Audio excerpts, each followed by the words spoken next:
Nous sommes là ce soir, sous l'invitation de l'honorable député maire Abdoulaye Baldé, maire de la commune de Ziguinchor, qui accueille dans sa cité un ami, un frère, venu de l'au-delà, de l'autre côté, un peu à peu près à partir de la limite partisane. Il accueille son frère venu du pays du soleil médium. Ce soir, ou digeste hier et avant-hier, l'éléphant et le lion se sont rencontrés. L'éléphant et le lion ont cheminé ensemble, comme pour dire à la savane, à la plaine et la forêt, ce que doit être le chant de l'amitié. Bouaké, Ziguinchor. Bouaké, ville martyre, Ziguinchor, ville martyre. Bouaké se relevant difficilement de son manteau sanguinolent. Ziguinchor accroupi, pensant ses blessures. Les voilà ensemble. Ces deux villes secondaires te donnant la main, comme pour dire à l'Afrique profonde que l'amitié doit commencer par nous-mêmes. L'enracinement du baobab et du fromager géant doivent à travers le monde tracer le cheminement de nos deux peuples. Peuple de fraternité, peuple d'amitié, mais peuple aussi au destin commun. Oui, la Casamance se relevant de ses blessures profondes, innées d'un conflit fratricide, aujourd'hui a ouvert les bras à Bouaké la généreuse, Bouaké la vertueuse, Bouaké les fromagers, Bouaké des cacaotiers. Oui, Bouaké là-bas, ce pays du profond Baoulé, qui est venu à la rencontre des frères Lions. Oui, Baldé Abdoulaye, il s'appelle. Djibo Youssouf Nicolas, il s'appelle. Oui. L'enfant du Kassa et du Fouladou. L'arc-en-ciel enjambant la Casamance entière. A accueilli le grand éléphant venu de Côte d'Ivoire. Oui, Djibo. Quelqu'un l'a dit. Djibo du Sénégal. Djibo de la Côte d'Ivoire. Oui. N'est-ce pas que Baldé peut consonance avec Baoulé? Ah oui. Que dis-je? Nous allons ensemble écrire cette nouvelle page d'histoire. Cette histoire de la Casamance reconvertie. Cette histoire de la Casamance réconciliée avec elle-même. Et cette histoire du peuple baoulé. De Bouaké réconciliée aussi avec elle-même. Et qui dessine le destin de nos deux nations. En montrant la voie à suivre. Oui. Le courage, ce n'est pas seulement de marcher. Le courage, ce n'est pas seulement de réussir. Le courage, c'est savoir se lever quand on est par terre. Oui, nos deux peuples étaient à genoux par une guerre fratricide. Trempés de leur manteau sanguinolent, ils ne demandent à personne. Nous n'accusons personne.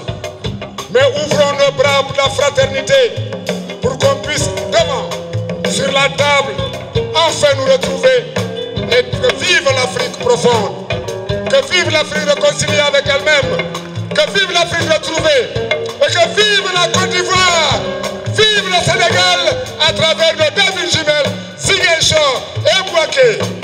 Djali, chante la vie de tous les jours. Mets-y ton cœur. Mets-y ton cœur de ton soutien. Dis à mon peuple ce que c'est que demandé.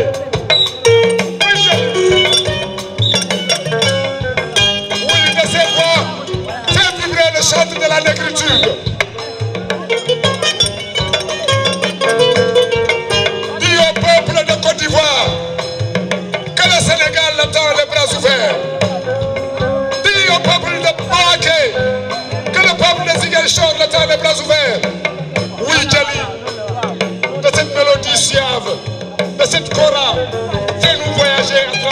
Casamance profonde.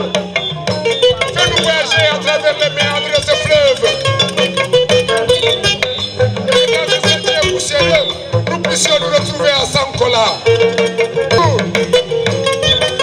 Afin que les jeunes qui ont mission de suivre ta voie puissent s'approcher et s'étendre. Baldé, oui, Baldé du Fouladou, Baldé du Kassa, petit-fils d'Aline Sitoé Diatta, petit-fils d'Alpha Molo Baldé, arc-en-ciel enjambant le Fouladou jusqu'au Kassa, avec mainmise sur le Mandé. Oui, Baldé. Le soleil aujourd'hui s'élève et avec toi, ton frère, Djibo Youssouf Nicolas apprendra que la Casamance tout entière en fait aussi son maire.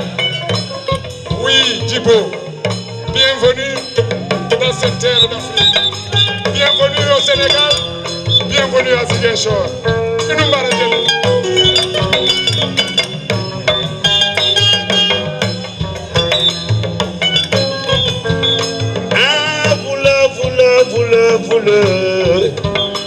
Yemodouati Mounez Kanzor Watide Moune Bandevana Jarama Mounaka Funda Dema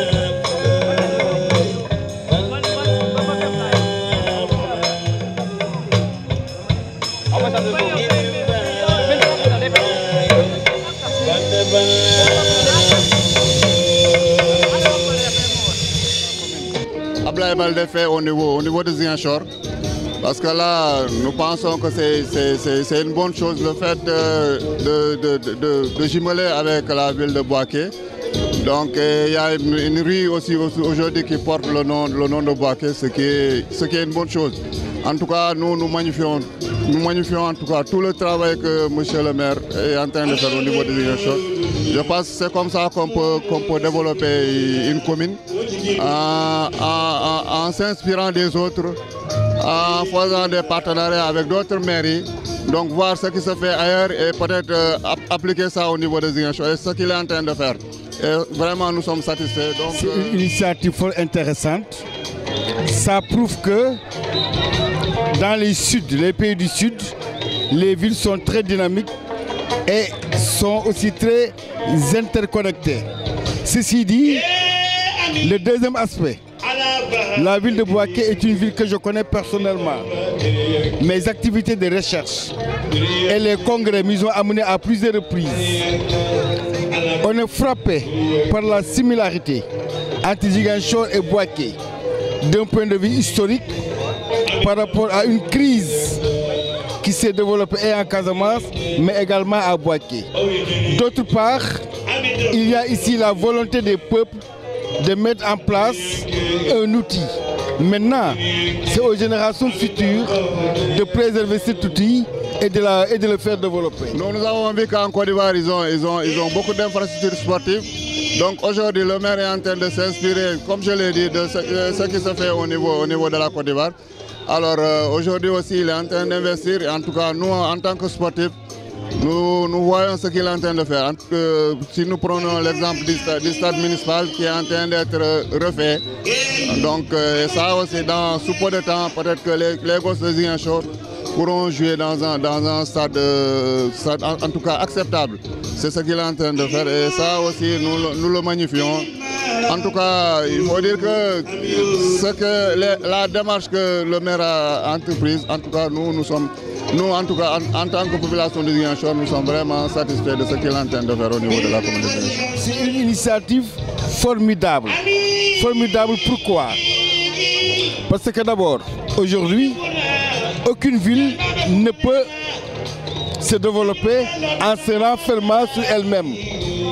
Parler de développement des villes, c'est faire en sorte qu'il y ait une interconnexion entre des villes dans le cadre des échanges et d'autres activités. Voilà en réalité ce que je compte te dire.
Ayo mana jazi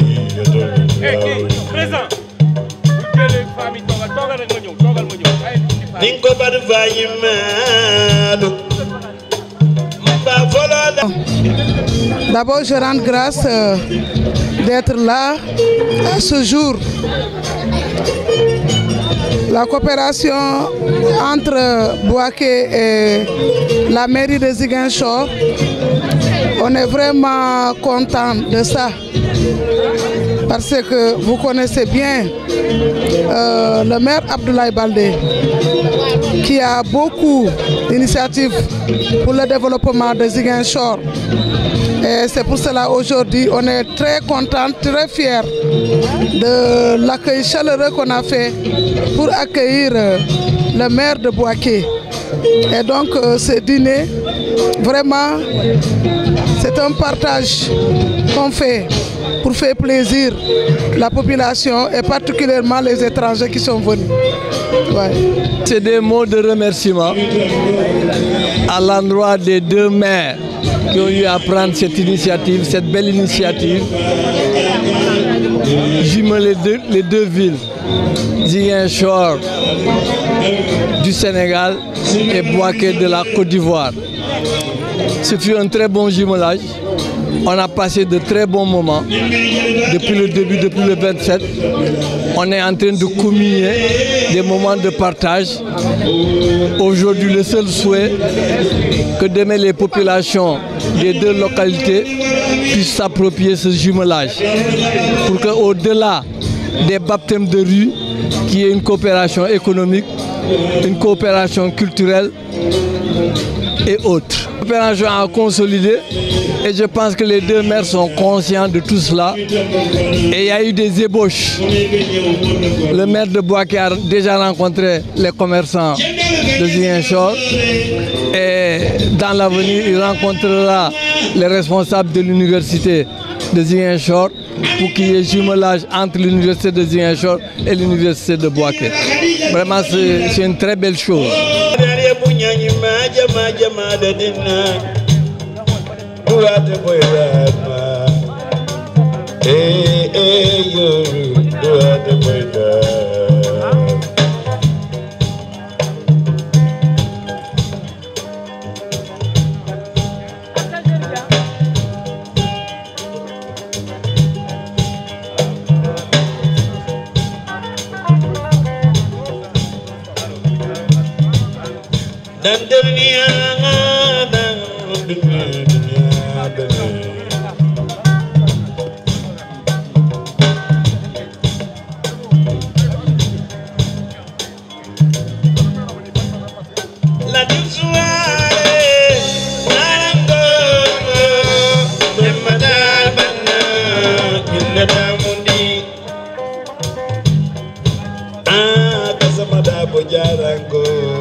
the down.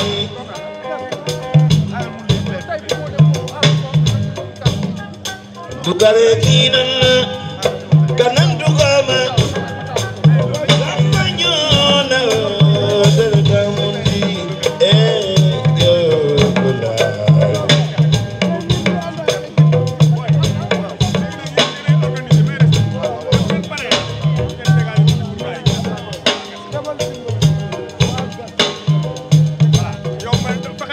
Banzai mania, neham banzai le, jareta momo itageta mundi, yo.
Fula muda jaba silma jaba sunna ni jaba mori mengna ba fula badmena bande bana jarama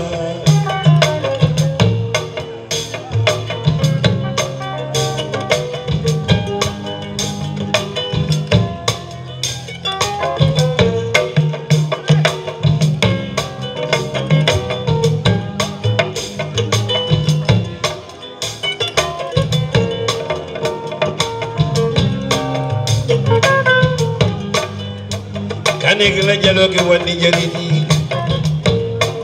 fula boro bana fula boro bande bana fula jara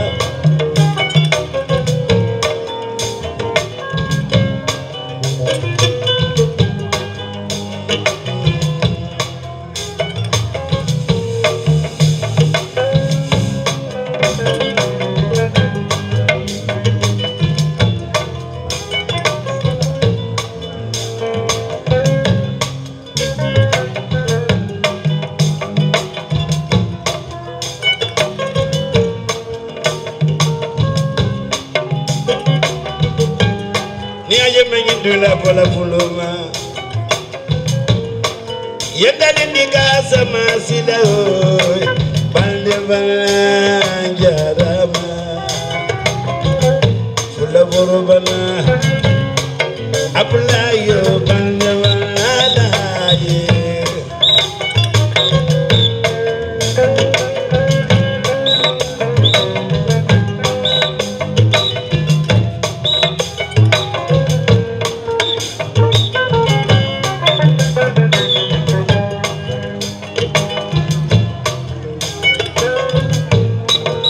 Muzono ke malon sona na fula jarama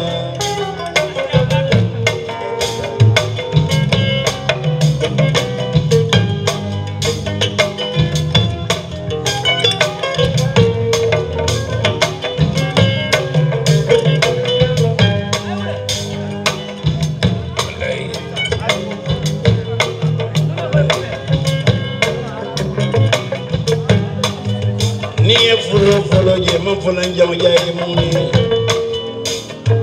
ana sutro de azam fula wala janama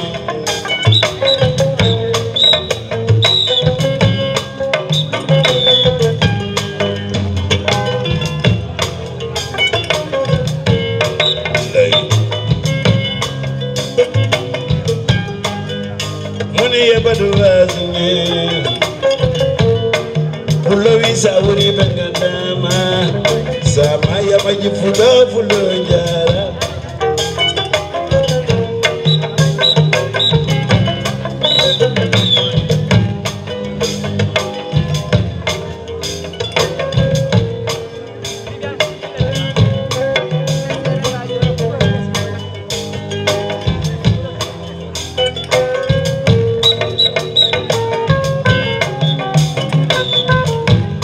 Niaje jalo ko fulo de donna Ala suturo le azabo Kuna bana jarama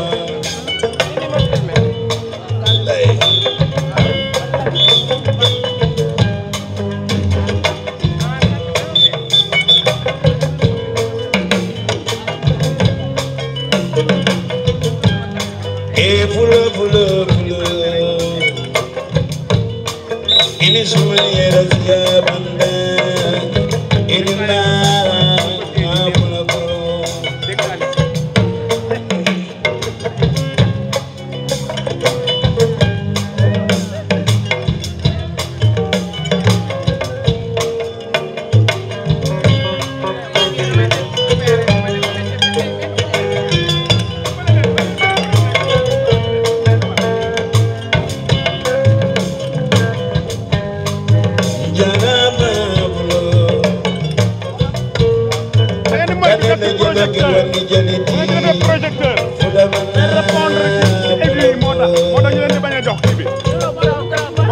projecteur jàpp leen dina leen branché xaaral mu branché ko ani mano banna sabaro fuladu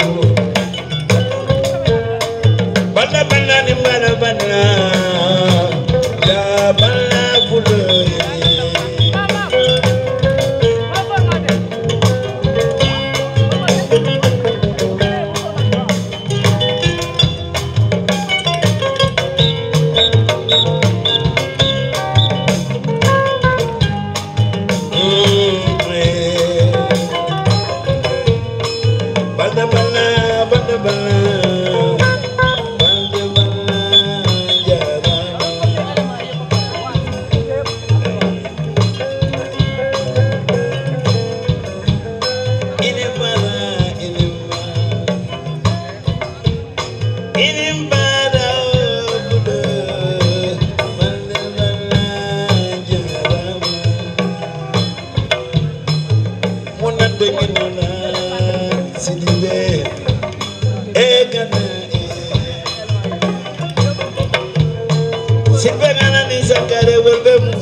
Je voudrais vous remercier.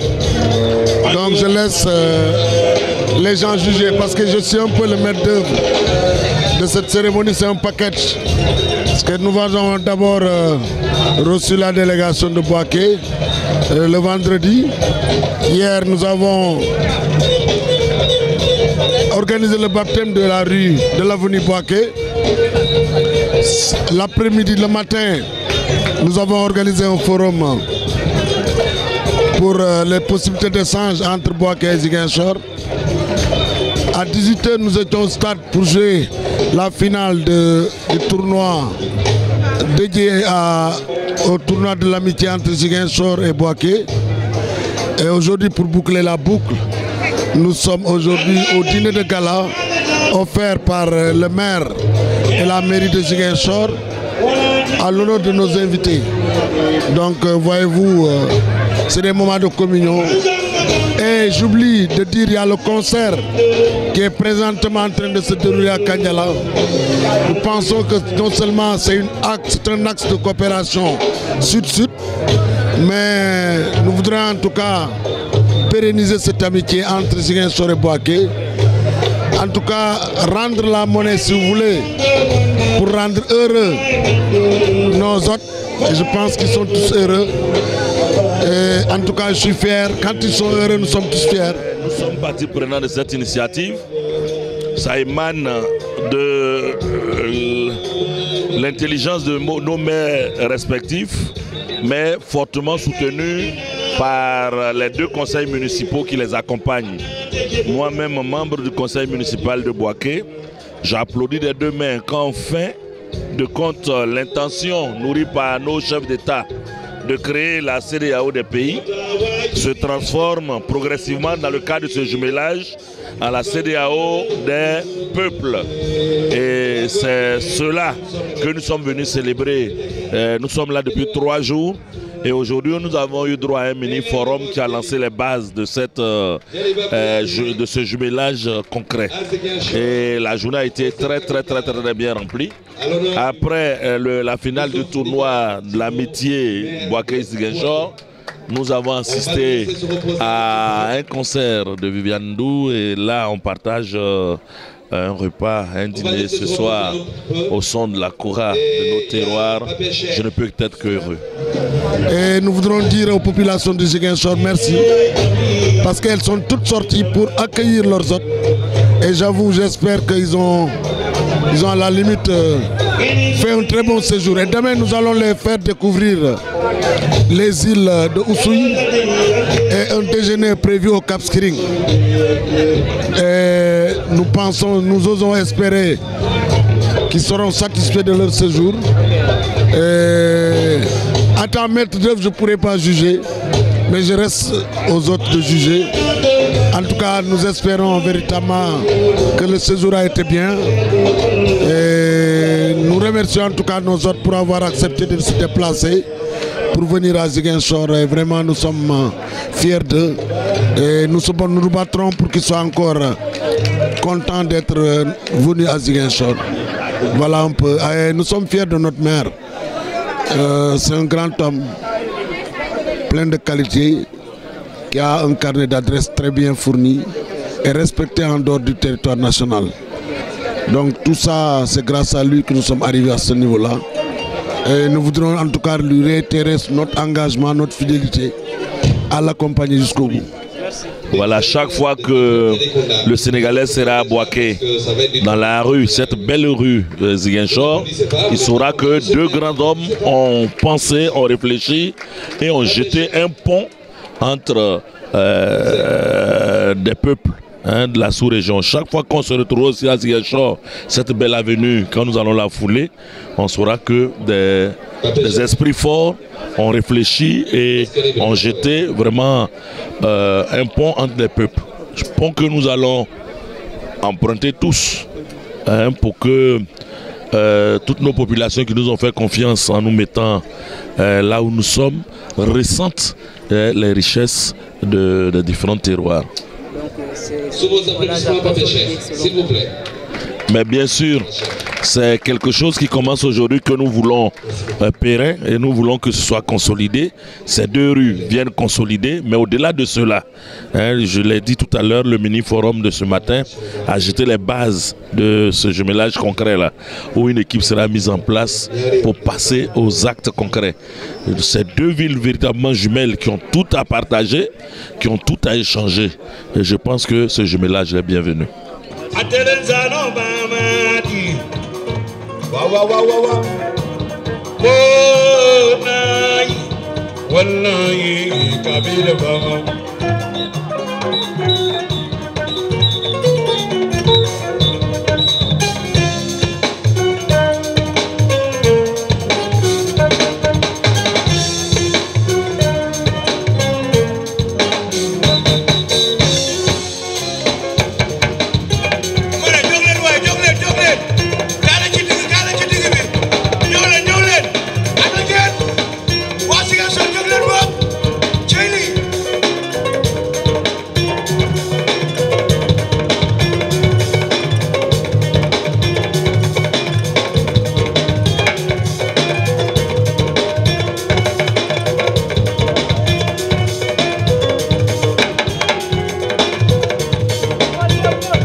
Abiyazo Nagaga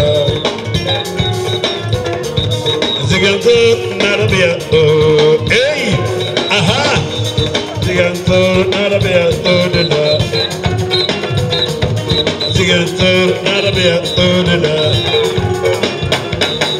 Eke Narabiyazo Obiyazo Narabiyazo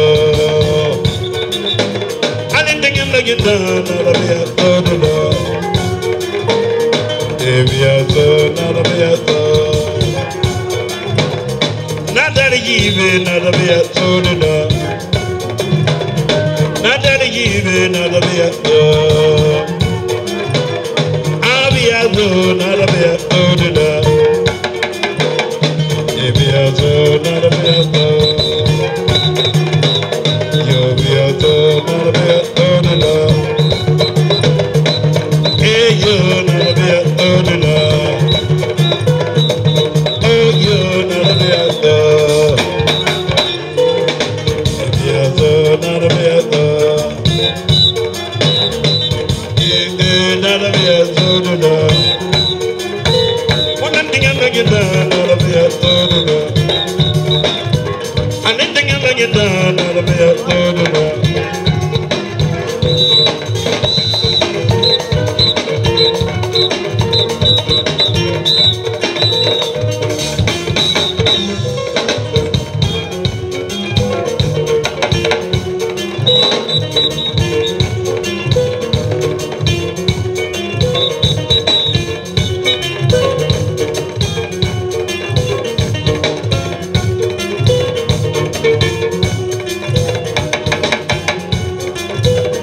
Hey, yeah.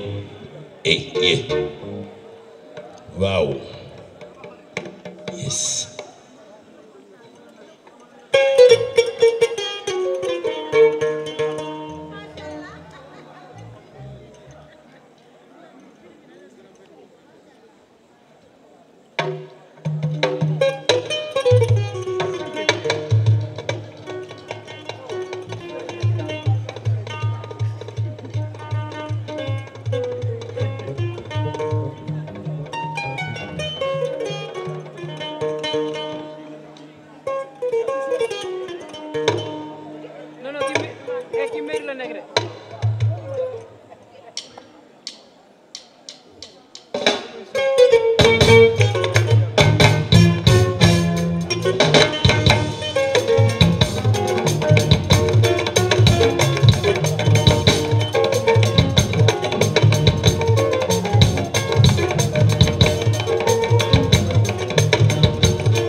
Silo dada tele ziganzo, sila kutoto buakele. Wa buake silo. Wala dada ziganzo, Côte d'Ivoire la silo buake.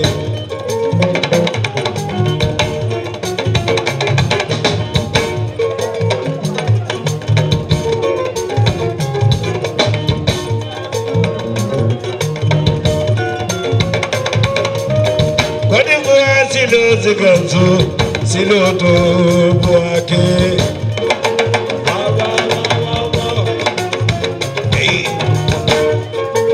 Hey why. Alimanai, where body and not is ziganzo ni Côte d'Ivoire.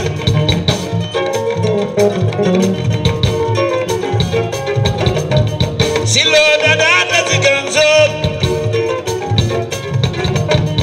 anataka Côte d'Ivoire silo di buake.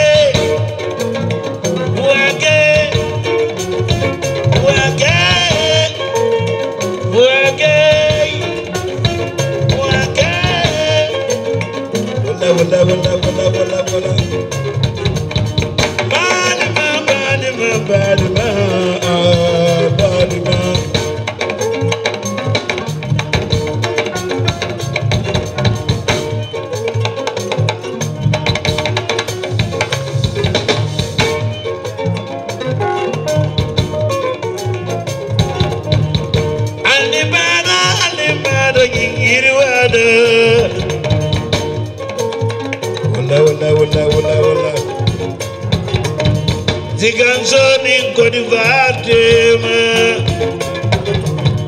badi yakano le mulu taye,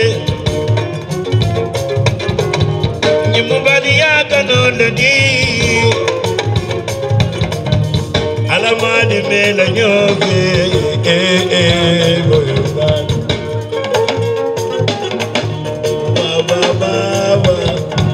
wala njindani na siloto buake.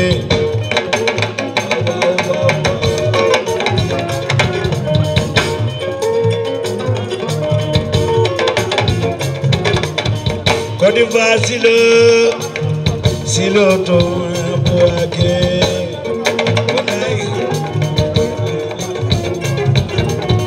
Côte d'Ivoire siloto buake. Wow.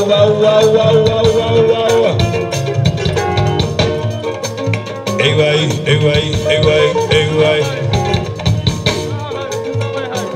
Ngali kodong bari yakano nai. Ziganzo ni Côte d'Ivoire. Zumla zongindiada le. Paria joko le mate, boy.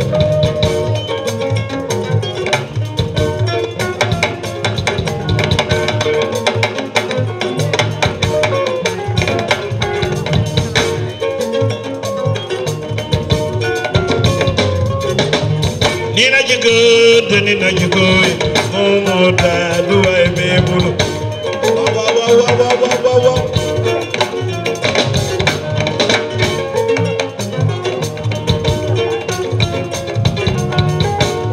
Wow.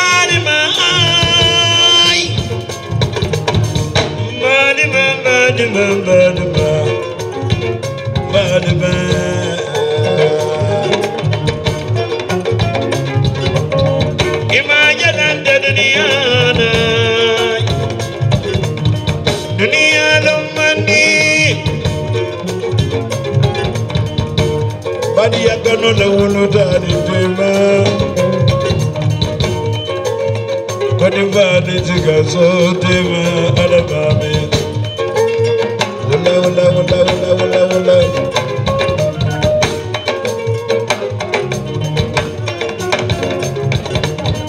Ayanjigo, nyindunajigo, nabe mulu karigarante.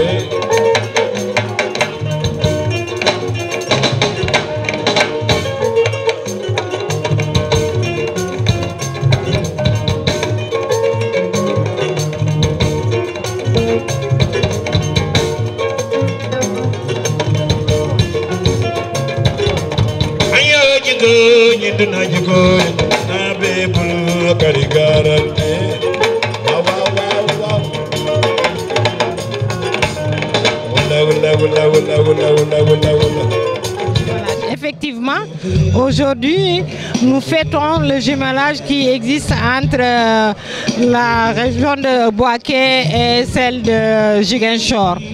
Et ceci a été fait depuis 2018, si je ne m'abuse.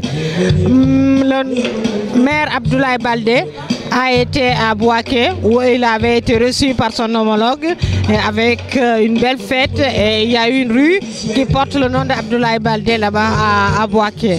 Ici, nous avons quand même accueilli la délégation ivoirienne qui est venue et qui, depuis hier, est ici à Ziguinchor, où il y a eu quand même l'inauguration de 2 rues au nom du maire de Bouaké. C'est monsieur... Effectivement, merci Nicolas Djibou. Et aujourd'hui, ici, nous fêtons cette inauguration avec toute la société civile de Ziguinchor et toute la société politique également de Ziguinchor. C'est pour magnifier vraiment ce relationnel qui s'installe entre nos 2 régions. Et ceci va permettre d'avoir des relations économiques, sociales, mais également culturelles entre la ville de Ziguinchor. Pour commencer, d'abord je vous remercie pour m'avoir choisi. Effectivement, je suis le porte-parole chargé de la communication de la jeunesse centriste de Ziguinchor. Et aujourd'hui, effectivement, nous sommes là dans le cadre d'un dîner que le maire a organisé pour ses hôtes qui sont venus de Bouaké, en l'occurrence le maire Youssouf. Donc, c'est juste rendre c'est-à-dire la monnaie de la pièce au maire de Bouaké. Parce que rappelez-vous, le maire a été à Bouaké et il a été quand même reçu avec tous les honneurs. Et que par conséquent, la ville de Ziguinchor a été aussi honorée parce qu'une ville comme Bouaké qui dédie une route aussi importante qui va directement vers le marché le plus grand de la Côte d'Ivoire et de la sous-région est dédiée à la ville de Ziguinchor. Et on ne peut que nous en féliciter. Et aussi, je pense que le maire a fait pareil, il a rendu tous les honneurs à son homologue maire Youssouf. Parce que les relations entre la Côte d'Ivoire et le Sénégal, c'est quand même des relations privilégiées. Moi, je peux en parler de façon vraiment objective parce que j'ai vécu en Côte d'Ivoire pendant 8 ans. Donc, j'ai apprécié le peuple ivoirien.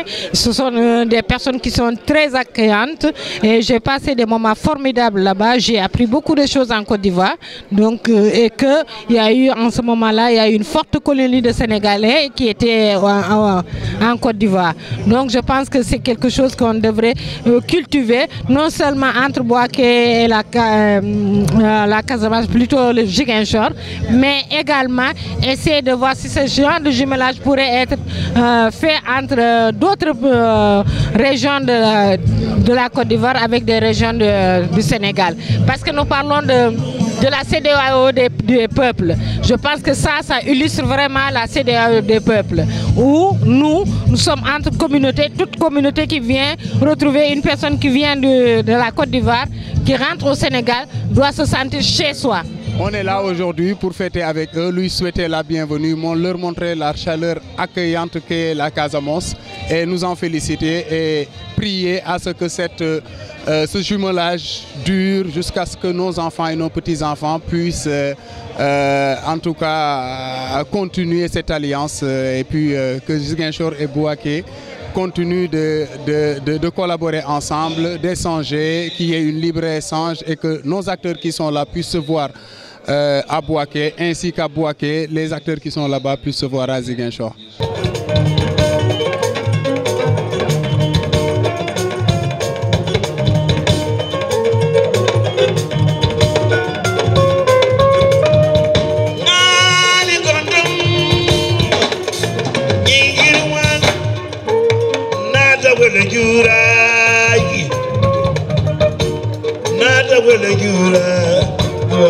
Sino nada bulaju wow jërëjëf fay nada bulaju wa ke sino nada bulaju ay way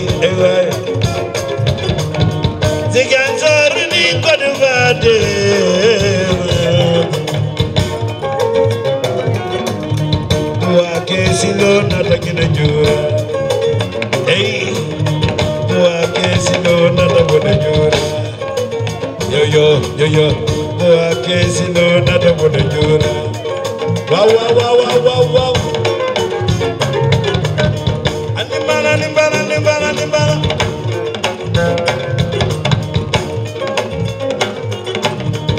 ngani koto nyirwana. Anabani yakanole nyabo Kodi kwa bizigan soro Badima Wow Nada wana jura Wakesino nada wana jura Wakesino nada wana jura Wow Yes, no, never give it to her. Anyway. Inina jigo, no more time do I be able. Just the fight. Wow. Hey, aha. Wow.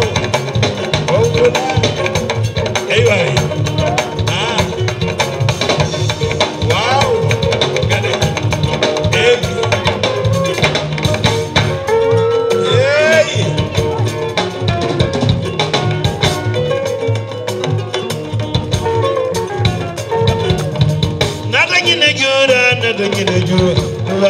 Silo nada bona jura Sila kutu sila so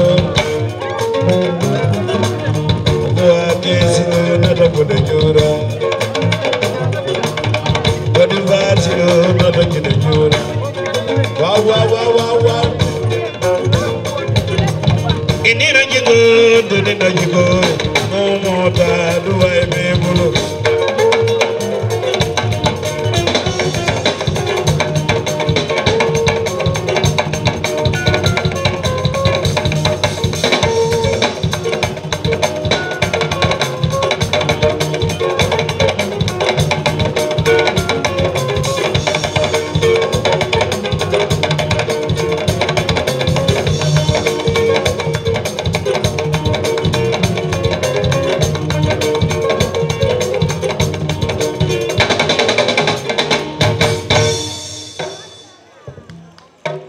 Merci. Yeah.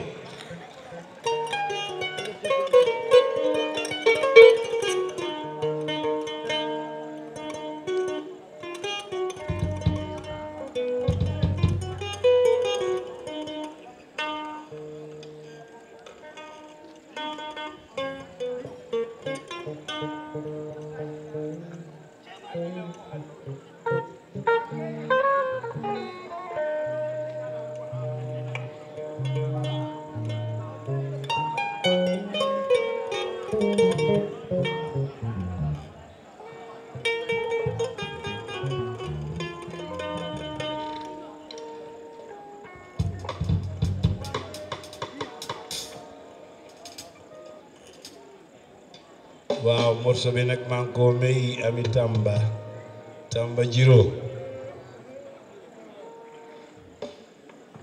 Yeah.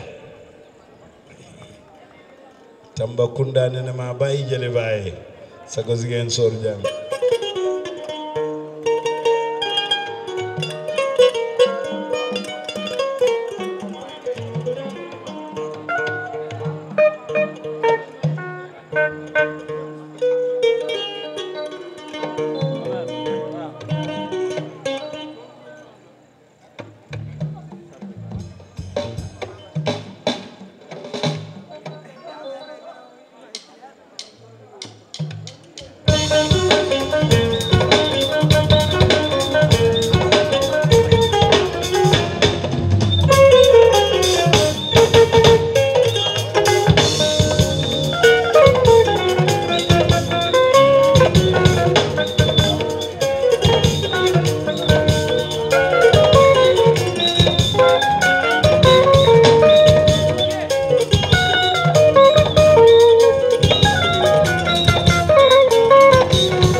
do dunia momo ga sembe modana mojigi damna de bambala wallahi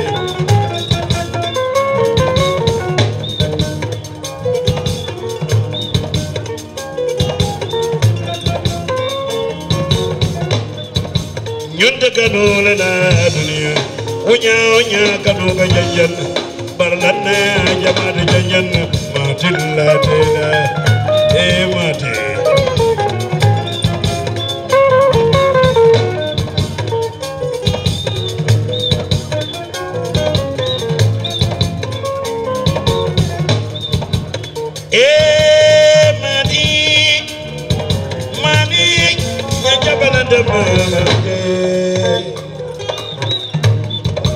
wallahi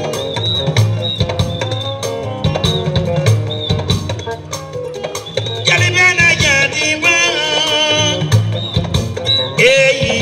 abanya de makubenyana wallahi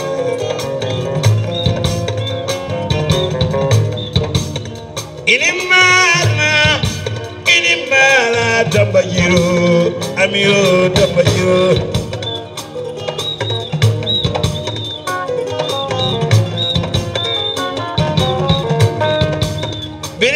Zigan sorin Korea Tambakunda ya kadaini Andibara Amitamba tambayo Intengina lo khatiza tambanyula Wallahi wallahi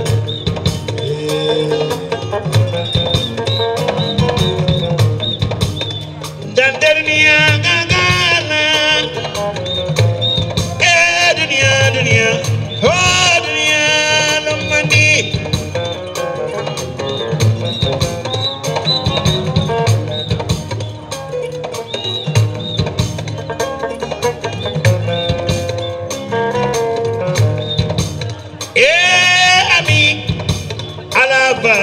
diriyanke amitamba diriyanke damu diriyanke anakene diriyanke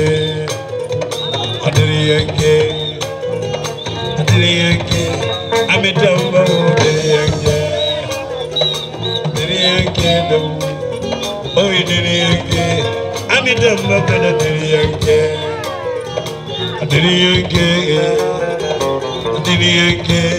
amitamba diriyanke damu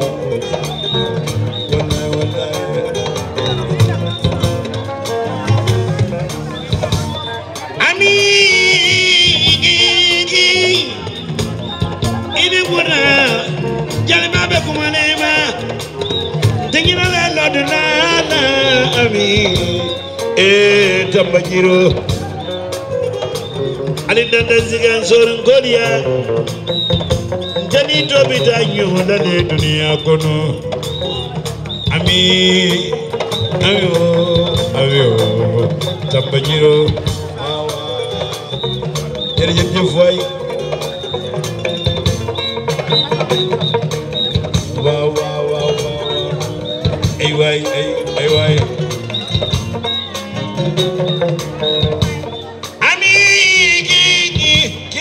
Fatuma betuma dunia do mandigi ya dunia be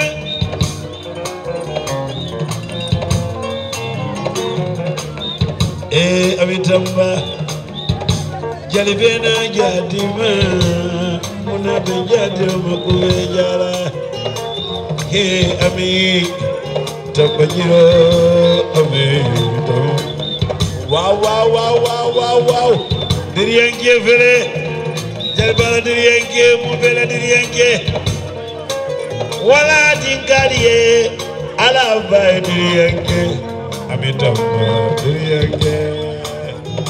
diriyanke fere diriyanke tambajiro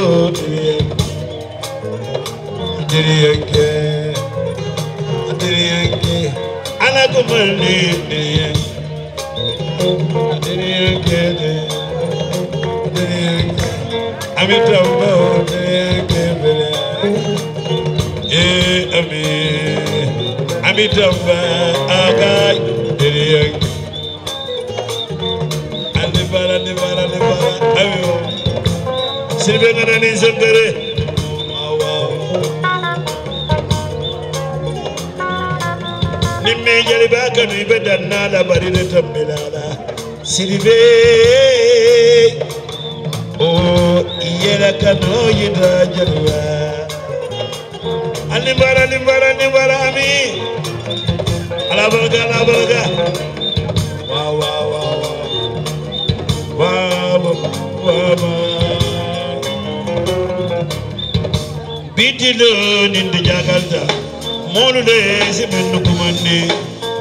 Fatu bari hainam bari ngodia ayake nyizigan sode Fatu bari pullo e amitamba baraka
Djibo et Baldé Abdoulaye sont entrés dans l'histoire aussi.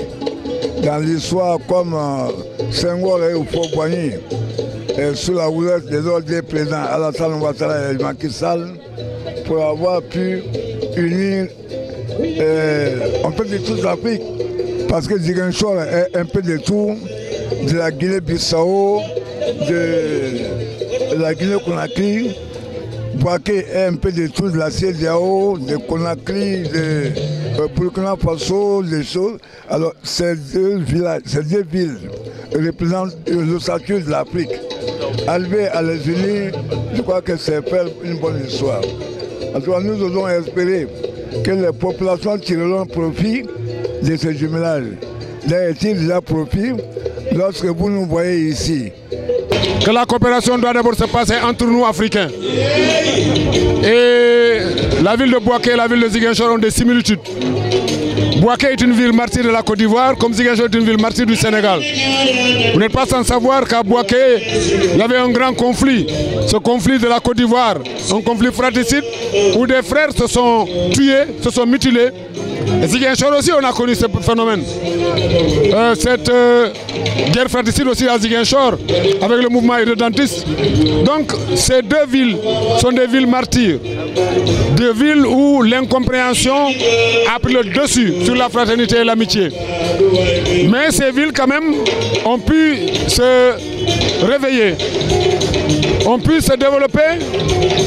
Et je dis assez souvent que la grandeur, ce n'est pas d'aller vite vers le haut.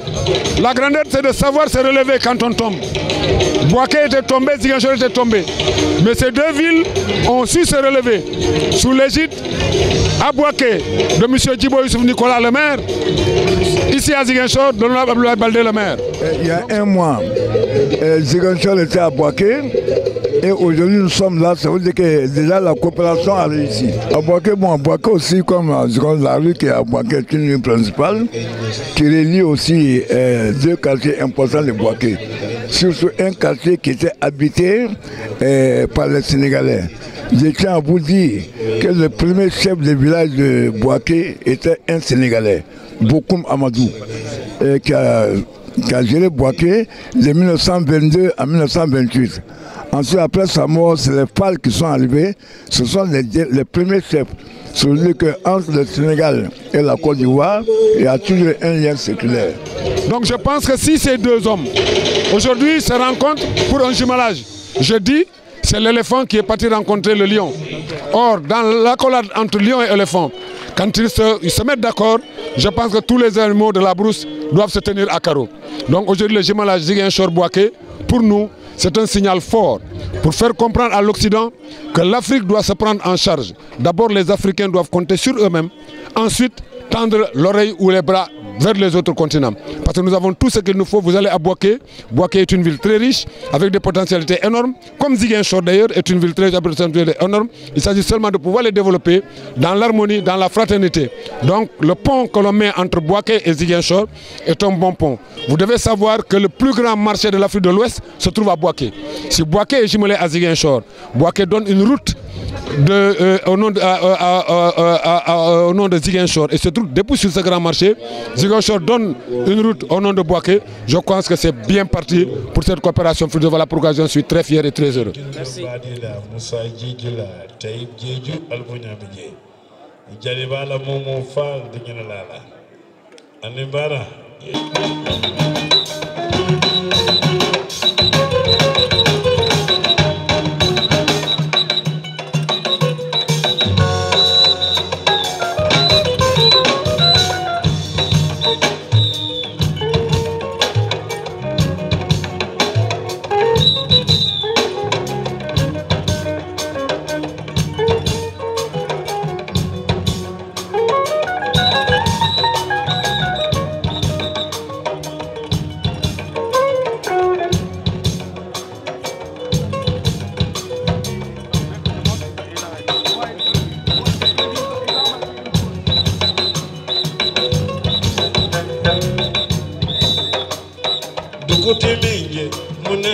Kati bondi de membe nyaduna monambe darale yade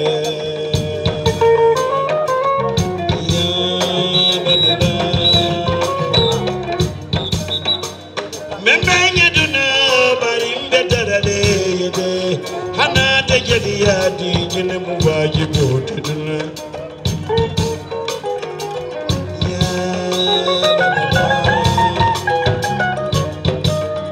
Wata wajibiya na de kumani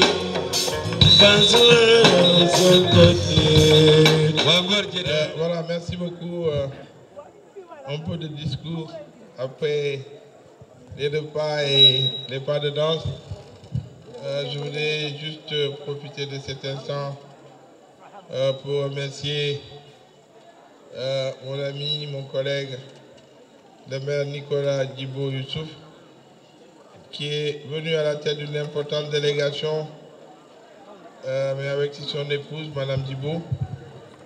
Je voudrais lui dire toute la joie que nous avons de l'accueillir ici, à Ziguinchor.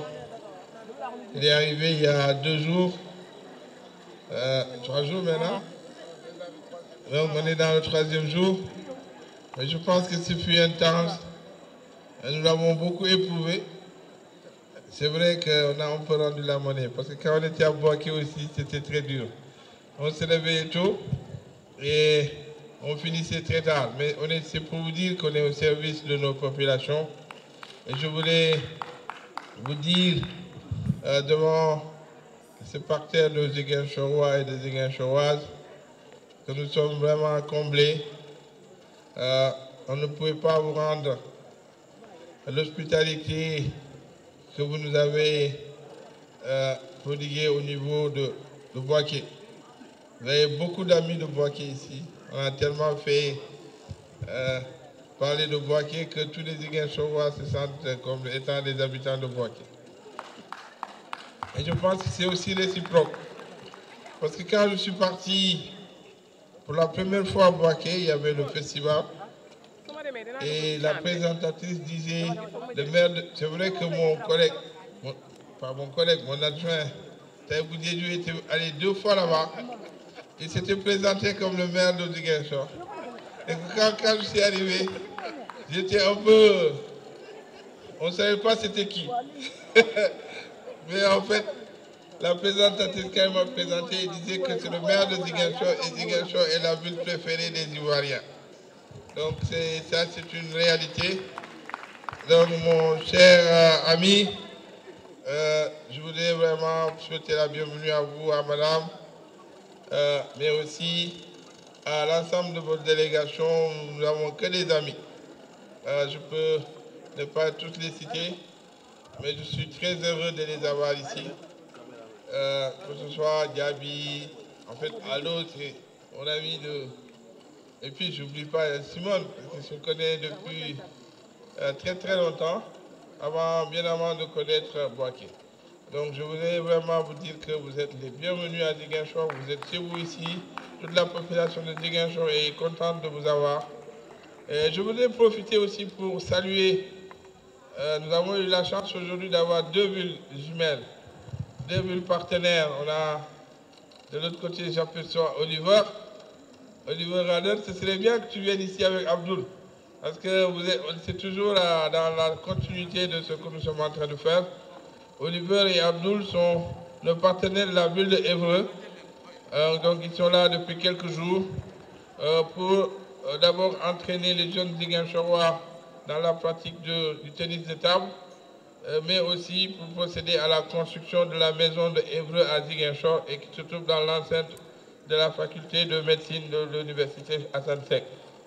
Donc je voudrais leur dire, soyez les bienvenus, Oliver et Abdoul. Et je pense que c'est bien que vous venez ici aussi pour dire un mot, en attendant que la technique se rétablisse pour que nous puissions avoir Djeliba. Donc, mon cher collègue, le séjour va se poursuivre. Je pense que nous avons eu 2 journées pleines après l'accueil et le baptême de la rue de Boaké. Nous avons eu aujourd'hui un forum économique et ensuite nous sommes allés au stade pour assister à un match de football, un match de la fraternité, de l'amitié entre Boaké et Ziguinchor.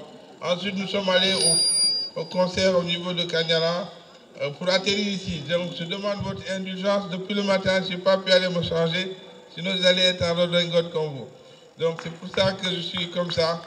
Mais je pense que quand on est au service des populations aussi, on n'a pas souvent le temps de certains détails. Donc, je voulais vraiment vous dire merci. Je voulais saluer les artistes. Notre ami Djaliba. Djaliba, Abarka.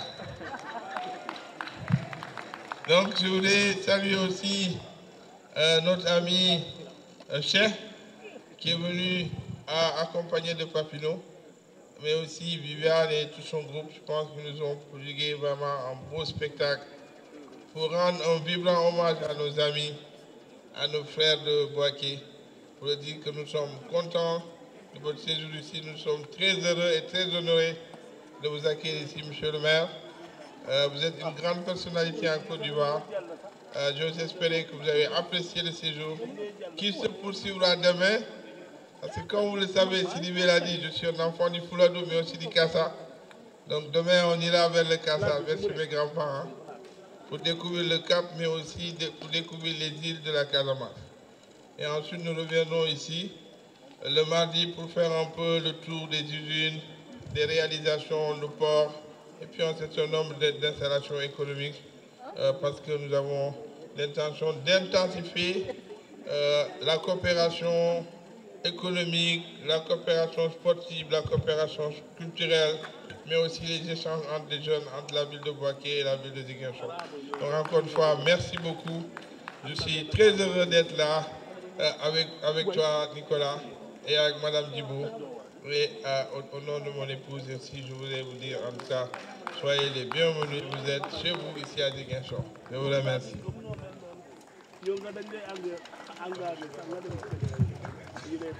Merci Aboulaye. Très cher, c'est Ziguinchorois, c'est ça, hein? Très chers Ziguinchoroises et Ziguinchorois, cher Aboulaye, Madame Baldé, chers amis d'Évreux, c'est pour moi une joie indicible que d'être ici à tes côtés pour te dire un mot. Merci, merci et merci. Merci pour l'accueil chaleureux qui a été réservé à la délégation de Bouaké. Merci pour les moments chaleureux que nous avons vécus ici depuis que nous avons foulé le sol de Ziguinchor. Je voudrais te dire que je me suis senti, dès que j'ai posé le pied sur le sol de Ziguinchor à l'aéroport, je me suis senti chez moi tellement l'accueil était chaleureux. Nous avons passé une journée intense. Nous avons commencé donc cette journée hier avec la première halte sociale, avec la rencontre des handicapés, des enfants handicapés. Et je voudrais souligner par là l'acte de générosité que tu as eu envers ces enfants qui méritent d'être traités comme tout le monde et qui méritent aussi de prendre part à la vie comme tout enfant. Ensuite, nous avons travaillé avec les opérateurs économiques et je sais qu'ils attendent beaucoup de notre coopération. Et c'est pour cela que nous devons la rendre concrète. Nous avons fait ce qu'il fallait pour lancer sur les fonds baptismaux cette coopération, mais aujourd'hui, à partir d'aujourd'hui, elle doit être visible, réelle, quotidiennement. Et pour cela, je peux te dire que tu peux faire confiance à l'équipe de Bouaké, car dès que nous allons rentrer, nous allons te faire des propositions pour animer cette coopération de façon réelle. Je vais m'arrêter là parce que nous ne sommes pas venus pour faire des discours, nous sommes venus pour nous distraire. Et je voudrais féliciter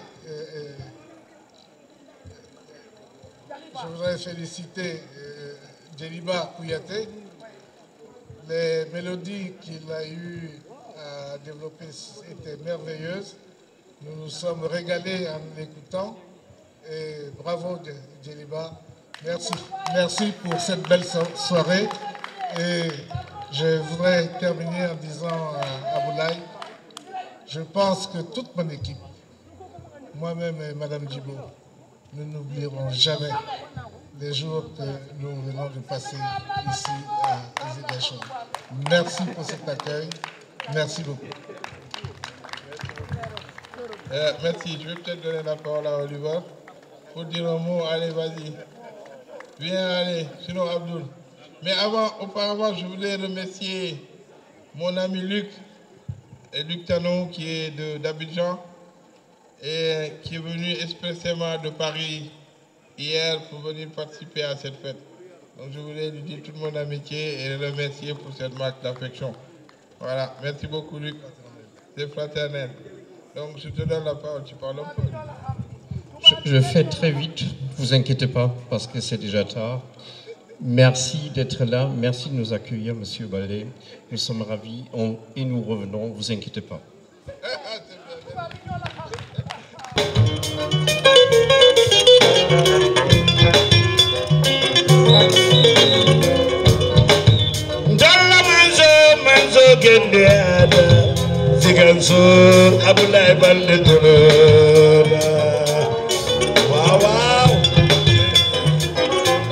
Nous l'avons mené à dire de Yende. Animbara, alors pour la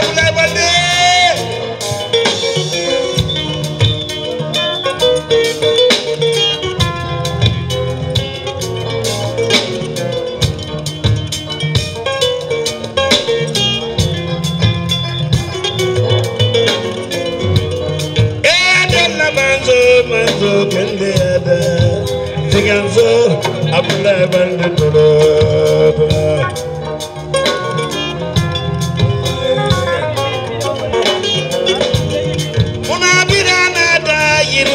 jamanada Ziguinchor Abdoulaye Baldé alal borom Abdoulaye Baldé ay wallahi Ziguinchor fani amam fodo bila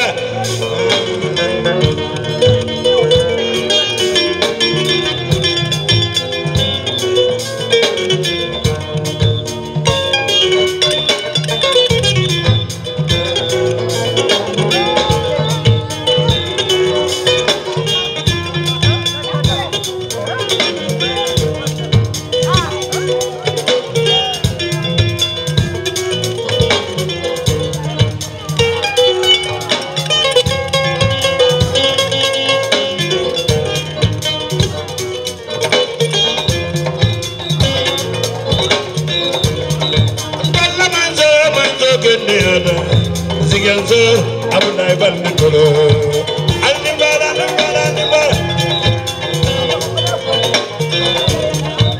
Yano Morie Abdoulaye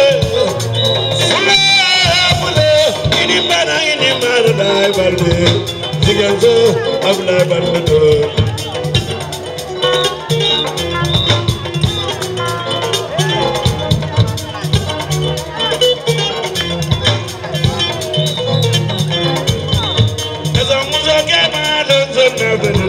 Ziguinchor Abdoulaye Baldé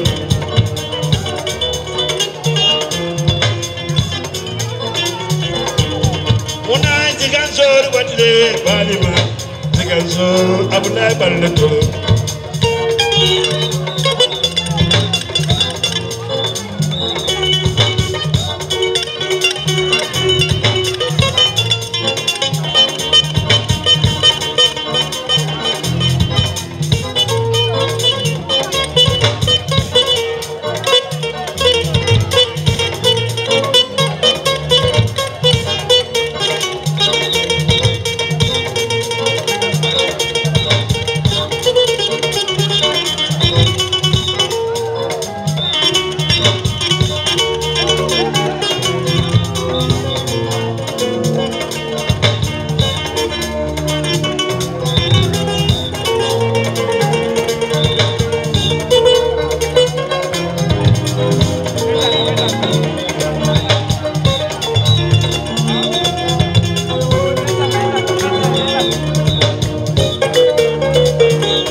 Abdoulaye Baldé Tolo waaw waaw waaw waaw mais amuloo Abdoulaye Baldé ala nay jaar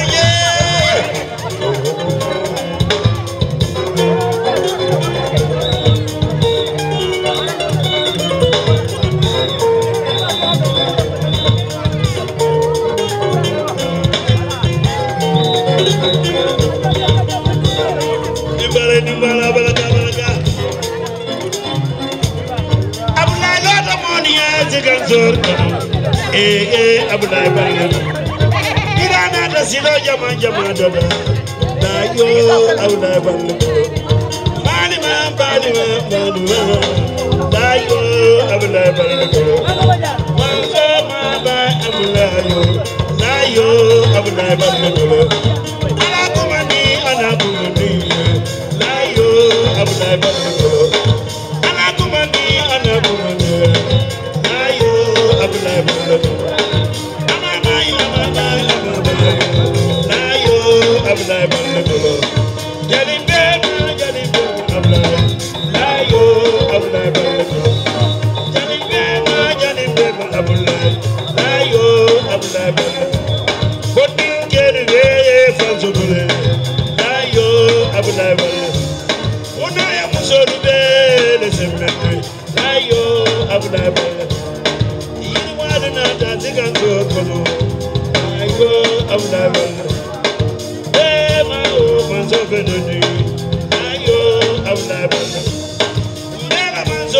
manso ma bay na yo Ablaye Baldé Kolo Ndella manso Ablaye ma bay na yo Ablaye Baldé Asuma manso kema Ablaye Baldé na yo Ablaye Baldé Wolu be na dango na juma na yo Ablaye Baldé Silo dada Ablaye jamano na yo Ablaye Mema Ablaye yo Ablaye Baldé alal bu doon Ablaye Baldé oh Ablaye Baldé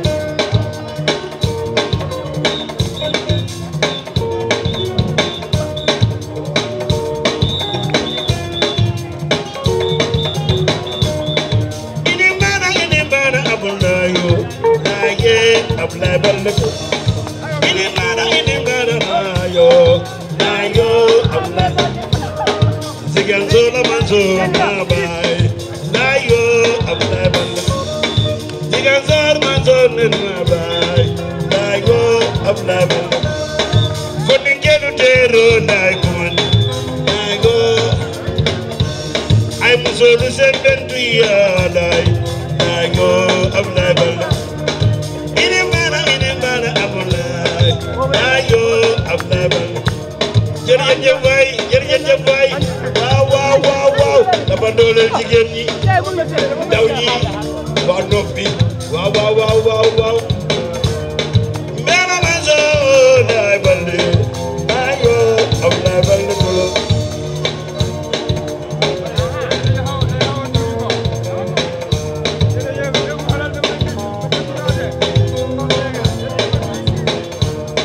Madame Baldé muna mewa nayo Ablaye Baldé Kolo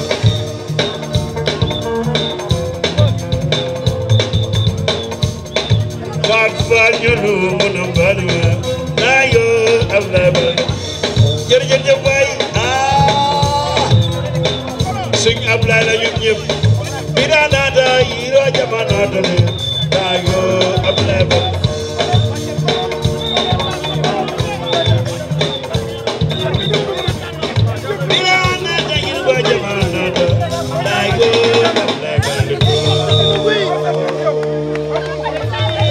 merci bien waaw loolu jikkoom la waay Ablaye bi mu commencé fii ñun ñëpp xam nañ ci la yoon yi ñëw ci la affaire yu bari dugg si fii kon nag Ablaye ñu ngi la gërëm di la sant ci sa taxawaay baadiŋolu ŋa tentu ŋa jeyi mbe ñaala jam birintolu naata jam foloke woto mo jiibordinkol le siyata Ablaye man seyada di jan doron silolu be dadata kuwol be yirwata mo ka wala ñini man sabala nafa na ye nafa doro ye bulanoma o man sa a daŋ wolti abokon kala ñaame moriya daŋu duwa jaboleti ni da duwa jabo soto moro men bala bulawono ma wayi wala mula moroti ni yirwa soto mansa men bala bulawono ma wayi wala mula mansa ande ba